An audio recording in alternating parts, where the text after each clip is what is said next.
Okay, good morning, students. Today we are going to do experiment number 1. As you can observe, those papers have to be filled in the blank and answer different questions.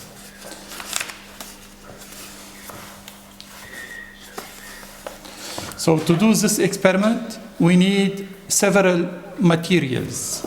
Those materials are, we have a mirror. This one is called a combined mirror. We can use it as a flat mirror, plane mirror, concave mirror, convex mirror. We have a semicircular transparent medium. We have a prism. We need a ruler. We need also a protractor. To do this experiment, for sure, we need a power supply and a ray box unit. This is my ray box unit. I'm going to turn it on. And as you can observe, it delivers light.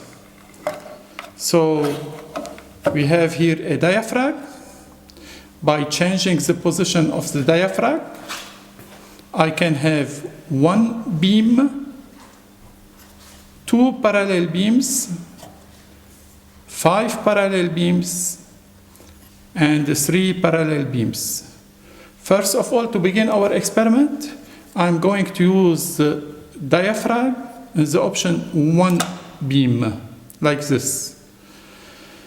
The first thing to do, I'm going to place it like this, and I would like to use the mirror and the option of flat mirror, plane mirror.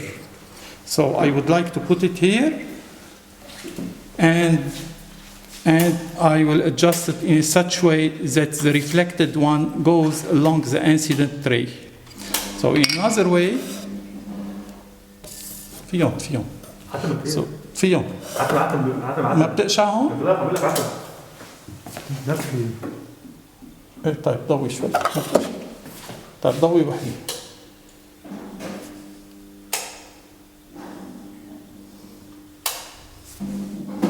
طيب اوكي. طيب اوكي صار بدك تقطش هلا شوي منك. طيب ما مشكلة. So the first thing to do, I'm going to draw a straight line.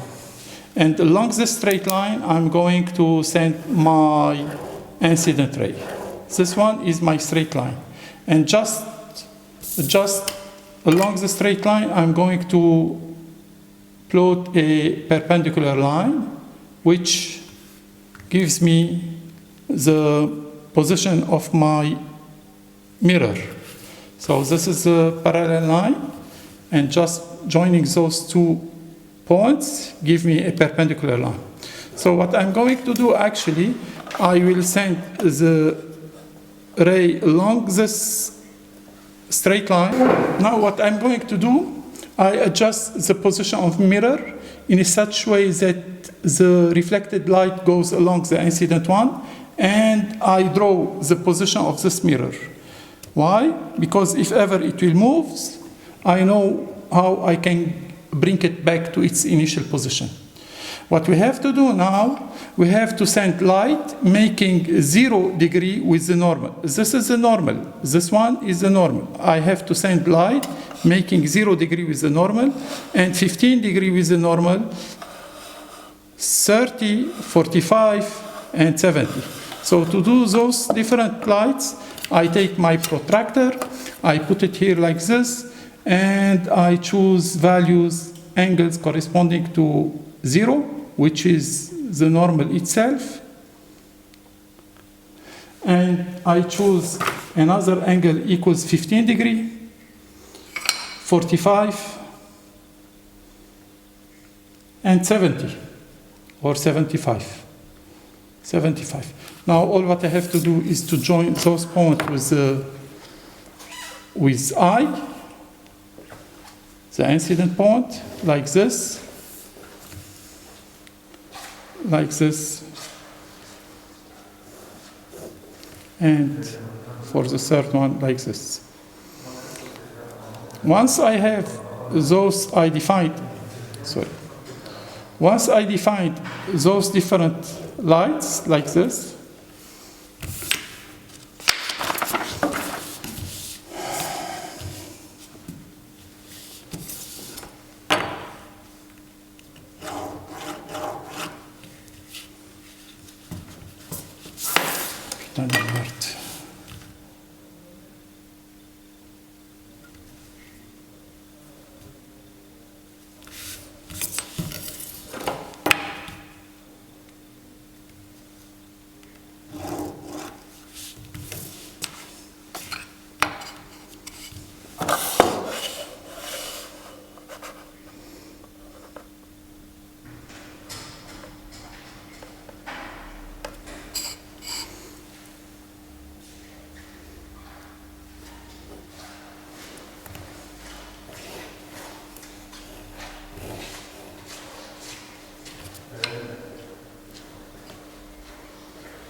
so because those different rays consist of incident one, I'm going to plot here an arrow, meaning that the light is going toward the mirror, and here another arrow for the normal light.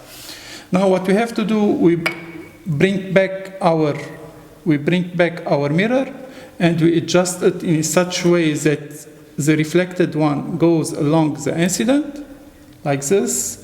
When it is in its position, all what I have to do is to change the position of the ray box in such a way that the incident light goes towards the mirror, making 15 degrees with the normal. Now it's making 15 degrees. All what I have to do is to put a mark on the reflected ray. And again, repeat it for the second one, for 45, and put another mark on the reflected light here, and again for 75, and put the last mark. And put a mark here. So as you can observe, now we have the position of the reflected lights. All what I need to do is to join those points with the incident point, I, like this. And once I join them like this, I have to measure the angle of reflection, which is the angle between the normal and the reflected light. This one is called angle of reflection, whereas the angle between the incident light and the normal, this is the normal as I told you, this one is called I. So we have several R's corresponding to each eye. So what I have to do actually, I have to measure the angle of reflection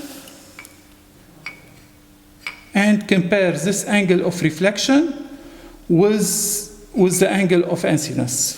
Once I do this, I take the different several papers that I have, that they define out my report, and I have to fill in the blank on those different tables. So what is the angle between the reflected ray and the zero line? Zero line is the normal. For each incident angle of incidence, we have a corresponding angle of reflection. Now we have to go to the next step. The next step, instead of using my mirror in the plane option, I'm going to use it in the concave option. So one more time again, the first thing to do is to plot a straight line. This straight line represents what we call the normal. This is the normal. This is normal. On this normal, we have to draw a perpendicular to this normal. This perpendicular represents what we call, this is perpendicular for which we know,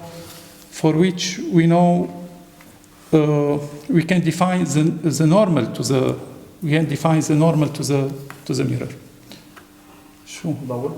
ضوء عتم ليش؟ احسن ضوء، اذا ما بدك الضوء كان ضوء اصبر. ما انه مبين يعني ايه؟ مبين بلا، اذا ما بدك الضوء بقى تنضوي. لا بدي على طول عتم. اوكي لانه هيئه الضوء خفيف تبعها ما بعرف. اوكي خلص فاين. طيب. Now one more time again I have to send the incident light along the normal. This is the normal, and take my mirror as I told you. I have to use it with the concave option. Put the mirror here, and as you can observe here, we have this one is the reflected light, and this reflected light does not go along the incident.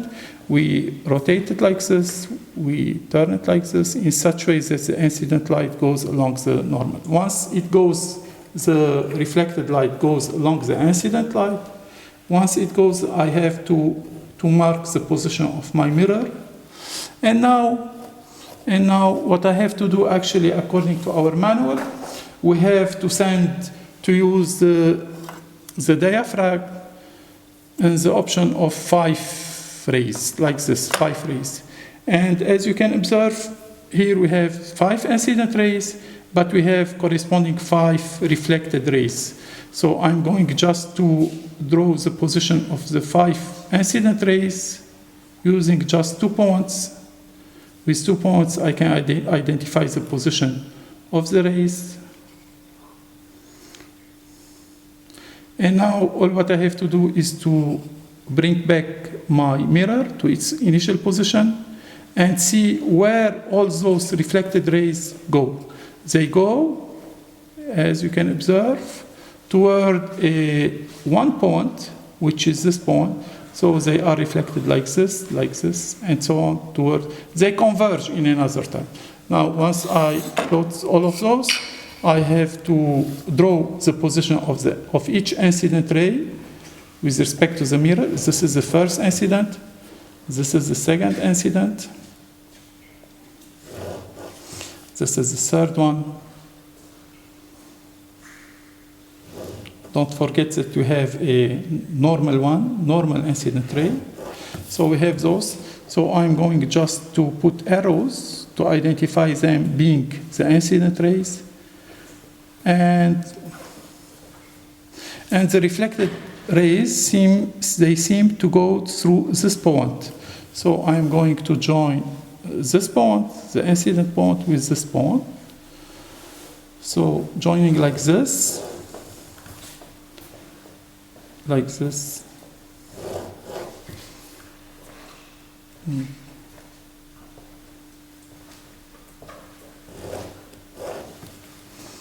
So now we can observe very clearly that all rays reflect in a convergent way. They converge to the same point, and this point is called the focal point. This is the focal point. This one is called F, the focal point. For sure, we have to measure the distance between the summit point, this point S, and F. Now we have to switch to another part in this experiment, and just we are going to go back to our ray box unit and use one diaphragm, one beam. The diaphragm is the position of one beam. So again, take a new paper, and one more time again, put this light like this. So I'm going to draw a straight line along which I'm going to identify the axis of incidence, and here in a given point here I'm going to draw always a perpendicular to know how is the position of the normal. So the perpendicular is something like that. Good. Now we can join those points with a line, light line, like this. And one more time again, take your ray box unit, send the light along this axis of incidence, the optical axis, and take again your mirror in the option of concave mirror. Put it here like this and rotate it in such a way that the reflected light goes along the incident. Once it goes along the incident, like this, you have to draw the position of this mirror. Let's draw the position of this mirror and just defining that this one is equal to. What you have to do actually, you have to send now a parallel light to the axis of incidence. And this parallel light, whenever it's parallel like this, you have to see where does it reflect. It reflects through a given point. And this point, as I told you previously, this point is called the focal point. Now, so this one will be reflected along this one. I'm going just to join those lines. So taking back, joining those lines like this. And it seems that this one, because it's an incident light, it reflects through the focal point. Now, what about if instead of sending it along parallel, in a parallel way, I will send it, instead of being parallel, I will send it in such a way that it passes through S, this point, which is called the summit point, S, the summit point. So I'm going to see, as you can observe here, it goes along through F here. But what about if I'm sending it like this toward S? It reflects in a way that, as you can observe here. So what can we say about this one, the incident and the reflected? I'm going to join them with a straight line and to see what I will get. So using my protractor, for sure, this is the incident. And this one is the reflected. So it seems that the reflected is symmetrical with respect to the incident light, the reflected. For sure, the angle of incidence is equal to the angle of reflection, and this law is always true, whatever is the angle of incidence. So it seems that the reflected ray, this one, is symmetrical with respect to the incident ray with respect to the axis of incidence. Now, what about if we send light through F, through this point? If we send it through this point, I'm going to bring back my mirror, put it here, and again, put my ray box unit like this. Ray box like this, and adjust the position of the mirror in such ways that the reflected light goes along the incident like this. And now decide to send the incident ray through F. If it goes through F like this, it will be reflected through this point. And if I join those new points like this,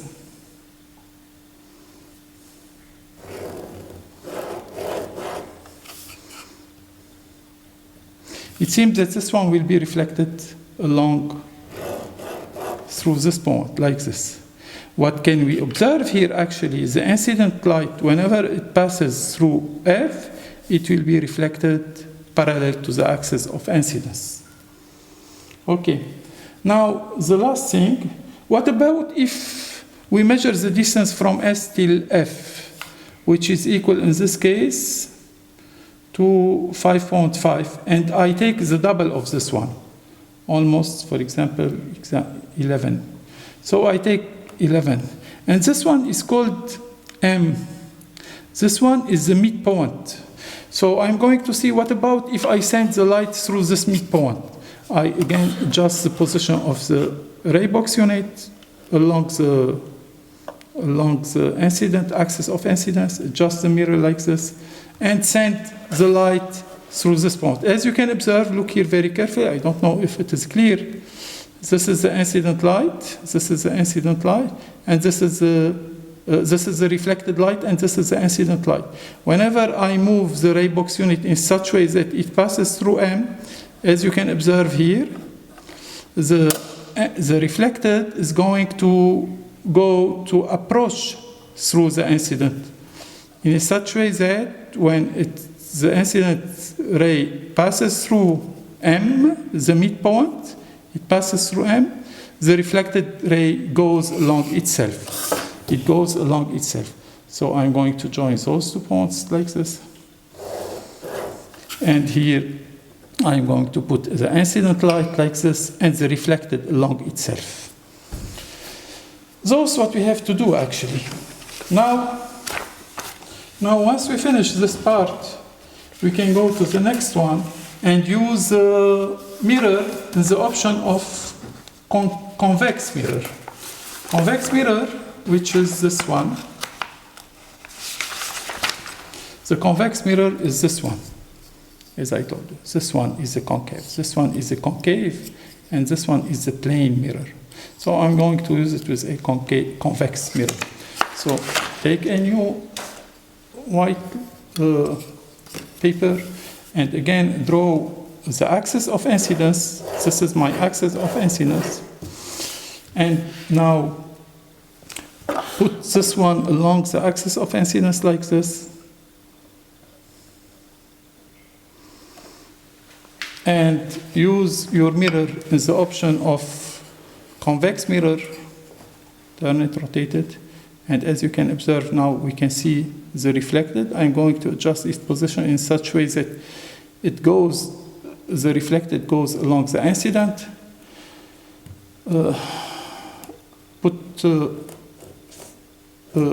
Draw the position of this mirror.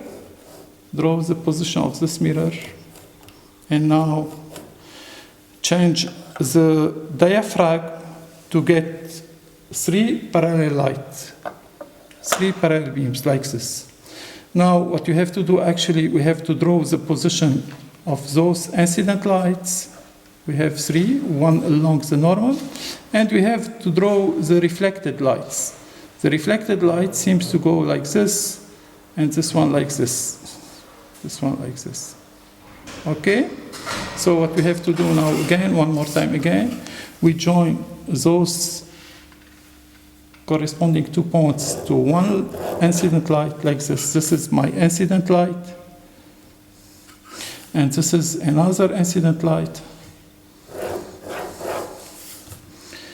And for sure we have a third one, which is the normal, along the normal. It seems that the normal is reflected along itself.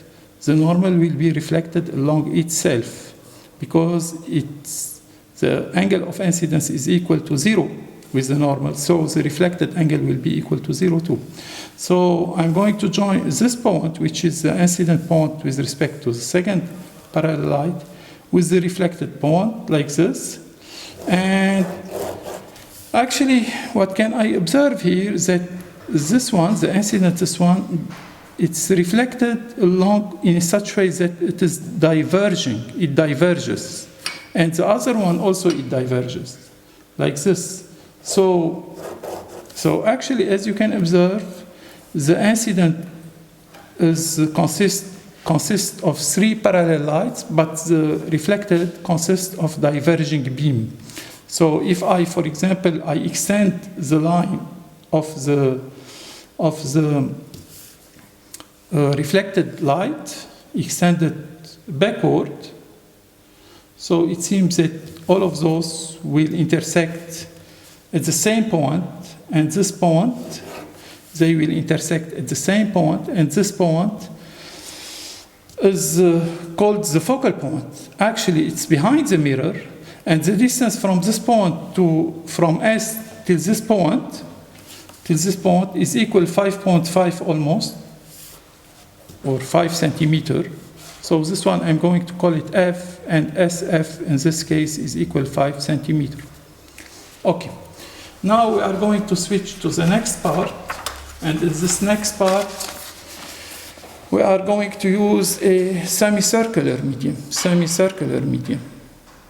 and we are going to try to send incident light making 0, 15, 30, 45, 60, and 75. Let's try to do it. I'm going to use a new paper, a new white paper, and I'm going just to draw the axis of incidence. This is the axis of incidence. And just at any point, for example, this point, let's try to draw a perpendicular to the axis of incidence. Any point, like this, I will try to draw a perpendicular to the axis of. Now, once I have this perpendicular, let's join those two points with a straight line. And I'm going to use the semicircular transparent medium, which is this one. This one is my semicircular transparent medium. So I'm going to put it, we have two options actually. I can put it like this, or I can put it like this. We are going to try to study both options and to see the behavior of the reflected. And now, in this case, we have a new kind of light which is called refracted. We have reflection and refraction. So let's begin using it in this position. So first of all, let's take back our ray box unit, use the diaphragm in the option of one beam, like this, adjust the position of the ray box along the axis of incidence like this, Take your semicircular medium and place it here. For sure, as you can observe here, whenever I place it here, I'm going to extend this line just to see where will be the refracted light. And whenever I would like to place this one like this, as you can observe here, the refracted light, it does not go through this line, which is the axis of incidence. I have to adjust the position of the semicircular medium in such way that this refracted light goes along the axis of incidence. To do this, I have to move it like this. For sure, you have to be precise. And a second thing, we have here a reflected light, and this reflected light must go through the incident light. So I'm going to adjust it in such a way that both conditions are satisfied. Both conditions are satisfied. Once both are satisfied, so I'm going to draw the position of this semicircular medium. The position of this semicircle. Because whenever this one moves, I can bring it back to its initial position. Now, according to your manual, I'm going to send a light making 0, 15, 30, 45, 50, and 75. So let's take, again, this one, and let's try to identify the position of the incident light making 0, which is this one. This one is making 0 degree with the normal, because this one is the normal itself. And what we have to do now, once I join all of those, I take back my ray box unit and adjust it in such a way that the incident light will go toward us through those incident rays. So to do this, as you can observe here, I am putting the arrows, take back my ray box unit, adjust it along the axis of incidence, like this.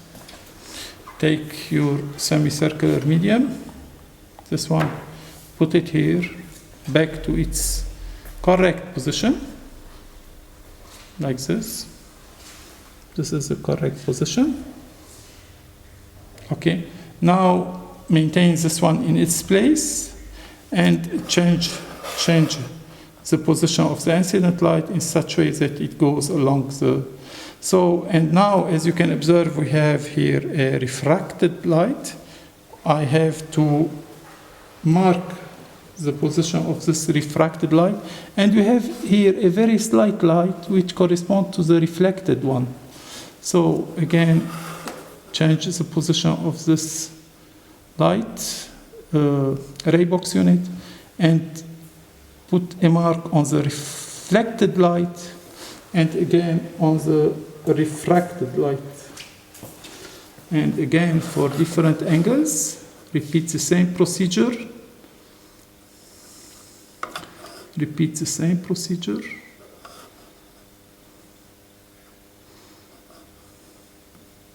And again, put a mark here and a mark here. Now this one corresponds to an angle of incidence equals to 60 degrees. Put a mark here and a mark here. And finally, for the last one, which corresponds to 75, put a mark here and a mark here. Now we finished. I'm going to take off this one, the semicircular transparent medium, and I'm going to join this reflected point with the summit point with a ruler, like this,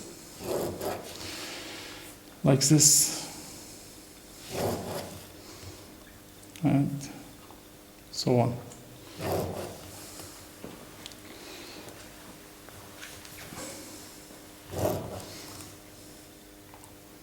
Those which I'm trying to draw right now correspond to the what we call reflected lights. For sure, I have to measure this angle, which is called the reflected angle, and compare it with the incident angle for each of those incident lights. And for sure, here the reflected angle is always equal, approximately. Due to some experimental error, they are equal to the incident light. And I have to join this point, the summit point, with the refracted light, which is this one. And this one here was equal to I is equal to 15 degrees. This one, it seems that it is a little bit smaller than 15 degrees. And the next one correspond to the angle of incidence, this one, which is equal to 30 degrees, but this one, it seems to be less than 30 degrees, and so on. And as you can observe, all what you have to do is to measure the angle of refraction and compare those different angles of refraction. This one is called angle of refraction. And compare those different angles of refraction with the corresponding angle of incidence. And back to our manual and fill in the blank here. What are the different angles of refraction corresponding to 15, 30, 45, 60, and 75?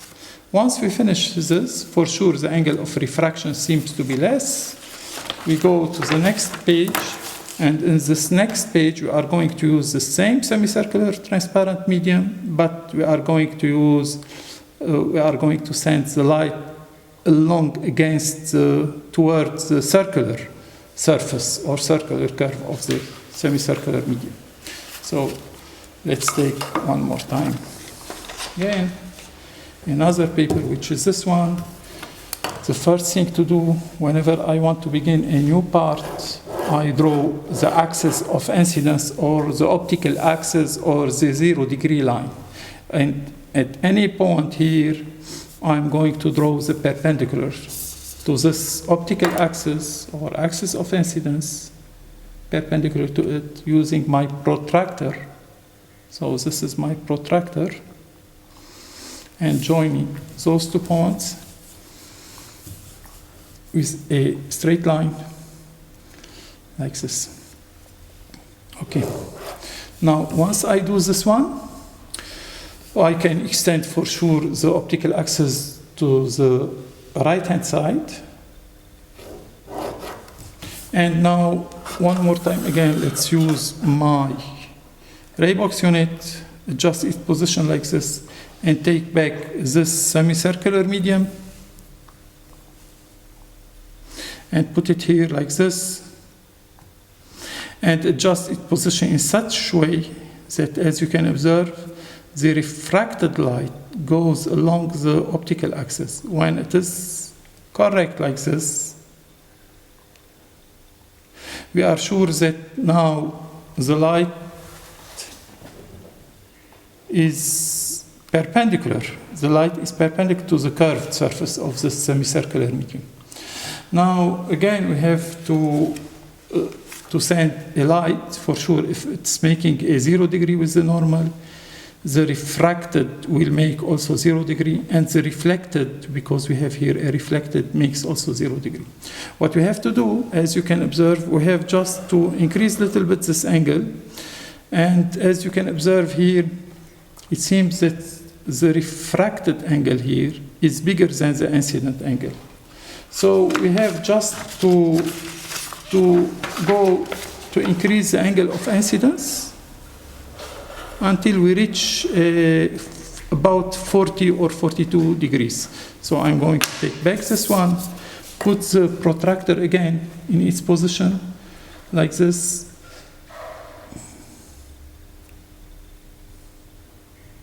And now identify the position of 40 and 42. 10, 20, 30, 40. Here is 40.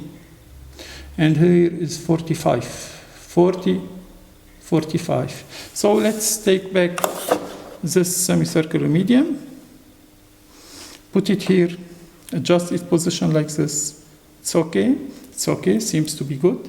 And now maintain it like this and increase until we reach 40. As you can observe, the refracted is going more away from the normal. And when we reach 40, it's almost resonant with the plane surface of the semicircular medium. It's resonant. If we increase a little bit like this, now it's resonant for 40, 41, 42 degrees. It's resonant. And after 42, we have what we call a total internal reflection. Total internal reflection. The corresponding angle, the smallest angle of incidence for which we have a total reflection, total internal reflection, is called critical angle. So I'm going just to resume, and here we have this one correspond to 40, and it seems that the refracted light goes like this, and the reflected goes like this. But if ever I will increase it more than 40, about 42, 41, 42, or 43, as you can observe, there will be no anymore what we call refraction. There will be no anymore refraction. This occurs now, the refraction is obtained because we have an angle of incidence smaller than the critical angle, which is equal to 41, 42. If I increase the critical angle, the angle of incidence, it comes a moment, now 1, 2, for which we will not have any refraction. So I'm going to join this point, the reflected point, with this one, and this one like this. And just a reminder, this one is called the reflected, this one is called the refracted, and those correspond to an angle of incidence equals to 40. If it is a little bit greater than 40, reaching 41 or 42, or even a little bit more, we will get what we call a total internal reflection. That concerns the semicircular. And now we are going to go to the last paragraph in this experiment. It concerns the prism. Let's use the prism. So you know very well that in the case of prism, if we have light going toward this secant surface, the emerging light, the refracted light, is going to be spread into several colors. We are going to see this. First of all, what we have to do, let's plot here a straight line. And just put this incident light along the straight line. And put this one like this, just in a perpendicular way. As you can observe, the refracted, this is a refracted, this one is called a refracted light. And this refracted light, because the incident is normal to the surface, so the refracted emerges making an angle of 0. In such way, we can say that there is no refraction. But actually, this light is always called refracted light. So it goes straight in another way. The incident is straight with respect, perpendicular to the surface, it emerges straight. But if we slide it downward like this, and for which it comes a moment for which the incident light goes along this secant surface, like this, up, as you can observe, the light will refract. The refraction is obvious, but not this is the only fact, but also here we have several colors. Actually, those several colors concerns what we call red, orange, yellow, green, blue, indigo, and violet. We have the rainbow colors. And that's everything. Thank you for your attendance, and we are going to switch to the next experiment.